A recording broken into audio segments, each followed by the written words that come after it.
Hello friends, welcome to SSC coaching centre. दोस्तों, आज मैं आपको गणित के बहुत ही अच्छे सवाल सिखाऊंगा, तो वीडियो को पूरा देख के जाना। चलिए स्टार्ट करते हैं। पहला सवाल, राम दो घोड़े प्रत्येक को 500 रुपए में बेचता है। एक पर उसे 10% लाभ होता है तथा दूसरे पर उसे 10% हानि होती है।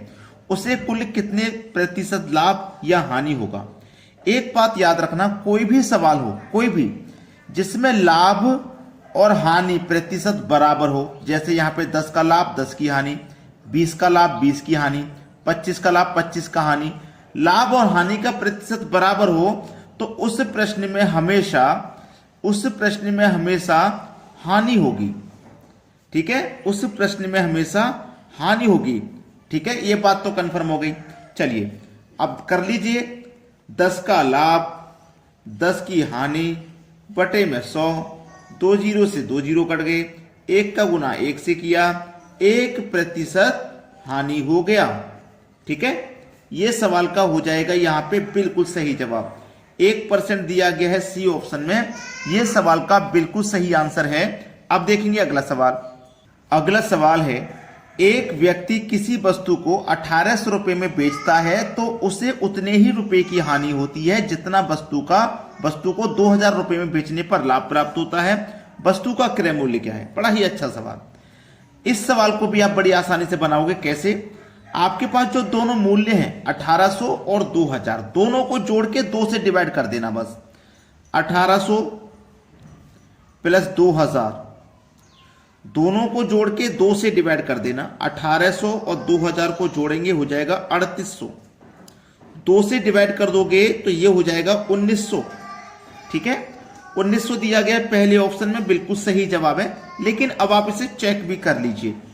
ठीक है, देखिएगा हमारे पास कितने था, पहले वैल्यू 1800 था, बाद में कितना हो गया 2000 हो गया, निकल के हमारा कितना आया है 1900 आया है। अब देखो 1800 चीज को 1900 बेचेंगे तो 100 ज्यादा में बेच रहे हैं, 2000 की चीज को 1900 में बेचेंगे 100 कम में बेच रहे हैं, है ना। उसने यही तो बोला था कि 1800 में बेचता है तो उसे उतना ही रुपए की हानि होती है जितना उसे 2000 में बेचने पर लाभ होता है। यानी कि 1900 रुपए की वो चीज थी, 2000 में बेचेगा तो 100 का लाभ, 1900 की चीज को 1800 में बेचेगा तो 100 का हानि। तो लाभ और हानि बराबर हुआ कि नहीं हुआ? समझ में आ गया ना सवाल। अब देखते हैं अगला प्रश्न। अगला सवाल है, किसी वस्तु को 375 रुपए में बेचने पर 25% का लाभ होता है तो उसे कितने में बेचा जाए कि 20% हानि हो? अच्छा सवाल है, बेहतरीन क्वेश्चन है ये। देखिएगा, कोई भी चीज आप जानते हैं अपने आप में कितनी होती है, 100% होती है। उसे 25% का लाभ होता है अगर उसे 375 में बेचेंगे तो इसका मतलब 25 का लाभ पे बेचा जाएगा तो वैल्यू 375 है। तो 100 की चीज को आप 25 के लाभ पे बेचोगे तो कितने बेचोगे? 125 में ही तो बेचोगे, 125% में। ठीक है, 25% के लाभ पे बेचा जाता है तो 375 है ना। तो ये 25 का लाभ पे बेचेंगे मतलब 125 में बेचेंगे तो वैल्यू कितनी है? 375 है। 125% की वैल्यू 375, तो 1% की वैल्यू कितनी हो जाएगी? 375 में 125 से भाग कर दीजिए। ठीक है, और 100% का मान निकालने के लिए 100 से मल्टीप्लाई। ठीक है, क्लियर इतनी बात। अब आप एक बात जानते हैं कि 100% का मान निकालना है तो ये हमारा क्रय मूल्य निकल के आ जाएगा, कॉस्ट प्राइस, क्रय मूल्य निकल के आ जाएगा। चलिए कटाते हैं। 25 से 4 बार में, 25 से 5 बार में, 5 से कटाऊंगा, 5 सत्ते 35, 2 बचेगा 25, 5 बचे 25, 75 बार में 75 का गुना 4 से कर दूंगा 300। तो 100% की वैल्यू कितनी निकल के आ गई? 100% की वैल्यू निकल के आ गई 300। हमको क्या करना है, कितने में बेचा जाए कि 20% हानि हो। 100% की चीज पर 20% हमको हानि चाहिए, तो उसे हम कितने बेचेंगे? 80% में बेचेंगे कि नहीं? 80 में बेचेंगे। तो 300 डिवाइडेड बाई 100, 80% का मान चाहिए तो 80 से यहां पे मल्टीप्लाई कर दो। क्लियर है ना। 100 से 300 3 बार में, 8 3 24, 1 0, 240। 240 है सवाल का सही जवाब, जो कि हमारे पहले ऑप्शन में दिया गया है। अब देखेंगे अगला प्रश्न। अगला प्रश्न है, 20 रुपए प्रति किलो के गेहूं को 30 रुपए प्रति किलो के गेहूं के साथ किस अनुपात में मिलाया जाए जिससे कि मिश्रण का लागत मूल्य 26 रुपए प्रति केजी हो जाए? अच्छा सवाल है। एक तो गेहूं है आपके पास 20 रुपए किलो वाला, एक गेहूं है 30 रुपए किलो वाला, दोनों को मिक्स करके बेचेंगे 26 रुपए में, ठीक है।